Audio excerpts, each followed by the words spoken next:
तो ये जो यौगिक अभ्यास है जिसमें हम षटकर्म, आसन, प्राणायाम, ध्यान आदि लेते हैं, तो ये हमारे लंग्स कैपेसिटी को बढ़ाते हैं, रेस्पिरेटरी ट्रैक को ठीक रखते हैं, कंडीशनिंग करते हैं और हमारे लिम्फेटिक सिस्टम को स्टिमुलेट करते हैं। लिम्फेटिक सिस्टम को स्टिमुलेट करने की वजह से जो हमारे शरीर में टॉक्सिन्स है वो सभी शरीर से बाहर निकालने में मदद मिलती है। और हमारे जितने भी ऑर्गन्स है शरीर में, योगाभ्यास वगैरह, प्राणायाम वगैरह की मदद से ये सारे ऑर्गन्स अपना कार्य व्यवस्थित रूप से कर पाते हैं। तो इस तरह हम देखते हैं कि योगाभ्यास विशेष रूप से षटकर्म, आसन, प्राणायाम एवं ध्यान हमारे कोविड-19 से लड़ने के लिए काफी मददगार हो सकते हैं। एक स्टडी आई है जहां पर मेडिटेशन के ऊपर है। मेडिटेशन करने से ये जो इन्फ्लामेशन मार्कर्स होते हैं एंड इन्फ्लुएंस मार्कर्स ये रिड्यूस होते हैं। जो वायरस की वजह से इन्फ्लामेशन हो सकता है, ये कम करने में मेडिटेशन को काफी उपयोगी पाया गया है। फिर अभी मैं चर्चा करना चाहूंगा एक स्वस्थ जीवन शैली, दिनचर्या की, कि हम पेंडेमिक से जूझ रहे हैं, हमें ये अभ्यास करने चाहिए, तो कौन से अभ्यास करने चाहिए और कैसी हमारी दिनचर्या होनी चाहिए। रेफरेंस हमारा भगवद गीता का, युक्ताहार विहारस्य, युक्त चेष्टस्य कर्मसु, युक्त स्वप्नावबोधस्य योगो भवति दुःख। तो हमारा आहार विहार ठीक हो तो पहले बात करते हैं दिनचर्या की। तो पहली चीज जो है, हमें सुबह जल्दी उठना चाहिए। कहा गया है ब्रह्म मुहूर्त में उठना है। ब्रह्म मुहूर्त में उठने से अलग फायदे मिलते हैं। ऑक्सीजन की मात्रा भरपूर होती है, शुद्ध प्राणवायु होती है, तो हमें सुबह जल्दी उठना चाहिए। उसके बाद पंडित श्री राम शर्मा आचार्य जी कहते हैं हमें आत्मबोध साधना करनी चाहिए। जब जैसे ही हम उठते हैं पलंग पर बैठ जाए, बेड पर बैठ जाए और कमर सीधी रखकर आंखें बंद करें और आत्मबोध साधना करें। आत्मबोध साधना क्या होती है मित्रों? आज दिन भर में हमें क्या कार्य करने हैं इसकी एक रूपरेखा तैयार कर ले कि आज अमुक दिन है और आज मुझे ये कार्य पूरे करने हैं। कार्य ऐसे ही हो जो आप एक दिन में पूर्ण कर सके, तो उन कार्यों की लिस्ट अपने मन में तैयार कर लें। सुबह सुबह की ऊर्जा उनको प्राप्त होगी और वो कार्य आप दिन भर जो कर रहे हैं वो जल्दी जल्दी निपटने में मदद साबित होगी। तो यहाँ पर एक भावना और उन्होंने जोड़ दी है, आज हमारा नया जन्म हुआ है। आत्मबोध साधना में ये भावना भी करनी है, आज मेरा नया जन्म हुआ है। नया जन्म हुआ है तो नया उत्साह है, नई उमंग है और मैं नए उत्साह और नई उमंग के साथ इन कार्यों को पूर्ण करूंगा। ये संकल्प सुबह सुबह लेते हैं। उसके बाद मित्रों हमें उषापान करना चाहिए। उषापान अर्थात आप गुनगुना पानी लीजिए और उसको पी लीजिए। तांबे का पानी हो तो और अच्छा है, लेकिन ध्यान रखना है आपको बिना ब्रश किए हुए पानी पीना है। बिना ब्रश के, मैं मान के चलता हूँ आप रात को सोते समय ब्रश करते हैं तो दांत वैसे ही साफ हो जाते हैं। अगले दिन सुबह बिना ब्रश के हुए पानी पीजिए। जब आप बिना ब्रश के हुए पानी पीते हैं तो जो जीवा पर थोड़ा बहुत जमा होता है उसमें से कुछ अंश हमारे शरीर में फिर से चला जाता है। वो जो थोड़ा सा अंश चला गया है वो शरीर में जैसे ही अंदर पेट में जाता है, ये हमारे शरीर को एंटीबॉडी तैयार करने के लिए प्रेरित करता है। तो ये बिना मूल्य, बिना किसी पैसे के आपके शरीर के अंदर एंटीबॉडी तैयार करना, एंटीबॉडी को एक्साइट करने का काम करता है उषापान की क्रिया। इसके बाद यदि आप फ्रेश होने नहीं गए हैं, अभी तक प्रेशर नहीं आया है, तो पानी पीने के बाद मतलब उषापान करने के बाद आप टी के ताड़ासन, तिर्यक ताड़ासन और कटी चक्रासन का अभ्यास कीजिए। इससे आपका पेट साफ रहेगा। जिन लोगों ने कभी अभ्यास नहीं किया उन लोगों के लिए मैं ये नहीं कहूंगा कि पहले ही दिन या दूसरे ही दिन हो जाएगा। अभ्यास निरंतर कीजिए। 5, 6, 7, 8 दिन के बाद आपको फर्क महसूस होने लगेगा। पानी पीने के बाद, टीटीके करने के बाद प्रेशर जल्दी बनेगा, आपका पेट स्वस्थ रहेगा।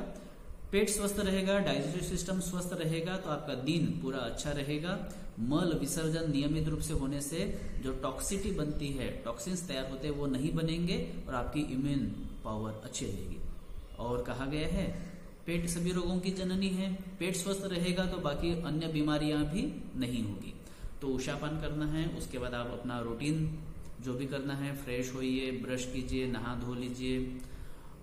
यदि नहाने के पहले या नहाने के बाद जैसी आपको सुविधा लगती है, घर में है तो नहाने से पहले भी कर सकते हैं आप योगाभ्यास कीजिए। कौन से योगाभ्यास करने हैं ये हम अभी चर्चा करेंगे आगे। उसके बाद अपने नियत समय पर ब्रेकफास्ट, लंच, डिनर कीजिए। बहुत ज़्यादा लेट ब्रेकफास्ट मत कीजिए। लंच और डिनर का टाइम भी जो आदर्श रूप से बताया गया है उसका पालन कीजिए। साथ में कहूँगा डाइट प्रॉपर लीजिए। आहार काफ़ी आवश्यक है। इन दिनों कहा जा रहा है कि एसिडिक फूड आप थोड़ा कम लीजिए, अल्कलाइन फूड को प्राथमिकता दीजिए। और साथ में बहुत मसालेदार चीज़ें मत खाइए, बहुत ज़्यादा तेल की चीज़ें मत खाइए। ऐसा अन्न मत खाइए जिससे आपकी जो इम्यून सिस्टम है उस पर अधिक जोर पड़े। जल्दी पचने वाला और अच्छा सात्विक भोजन पे जोर दीजिए। फिर दिन भर में संभव हो तो स्वाध्याय कर लीजिए। स्वाध्याय करने से आपका जो मन है वो स्वस्थ रहेगा, प्रसन्न रहेगा और दिव्य अनुभूतियां होगी। तत्वबोध साधना, जब आप सभी दिन भर के कार्य करेंगे तो रात को सोने से पहले फिर आप थोड़ी देर बैठिए। यदि लेट गए हैं तो कोई बात नहीं है, लेटे लेटे भी इस अभ्यास को किया जा सकता है। तत्वबोध साधना, आज आपने जितने कार्य किए उन कार्यों का स्मरण करना है कि आज मैंने क्या क्या कार्य किए। सुबह मैंने जो लिस्ट बनाई थी मन ही मन, क्या वो कार्य पूरे हुए?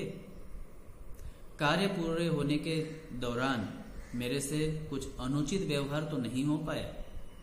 यदि कुछ अनुचित हुआ है तो स्वयं से कहिए कि ये मेरे द्वारा अनुचित कार्य था, कल मैं ये नहीं दोहराऊंगा। और यदि आपने अच्छे कार्य किए हैं तो अपने आप को शाबाशी दीजिए कि ये मैंने अच्छा कार्य किया, कल भी यदि संभव हुआ तो ऐसे अच्छे कार्य और करूंगा। इस तरह से आप धीरे धीरे आत्मिक विकास की ओर बढ़ेंगे। सामाजिक स्वास्थ्य भी इससे और अच्छा होने में मदद मिलेगी। फिर उचित समय पर आपको सो भी जाना चाहिए।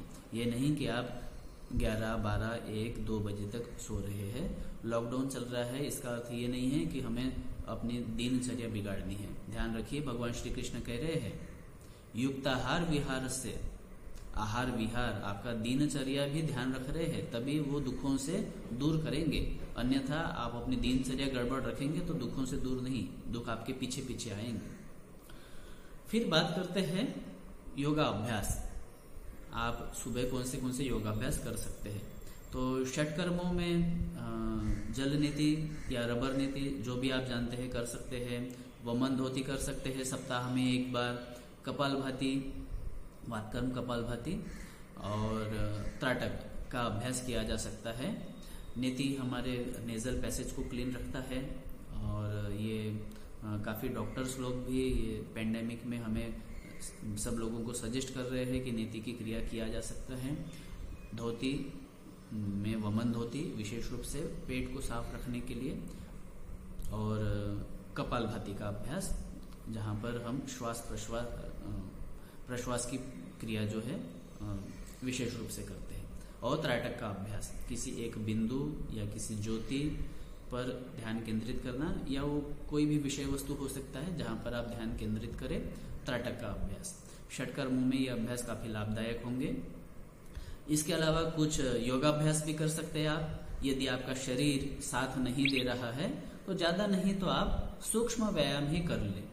सूक्ष्म व्यायाम में pawan muktasana part 1 series, part 2 series, part 3 series, जो कि आसन प्राणायाम मुद्रा बंद बिहार स्कूल ऑफ योगा की बुक है उसमें दिए हुए हैं। ये अभ्यास भी आप कर ले तब भी काफी है।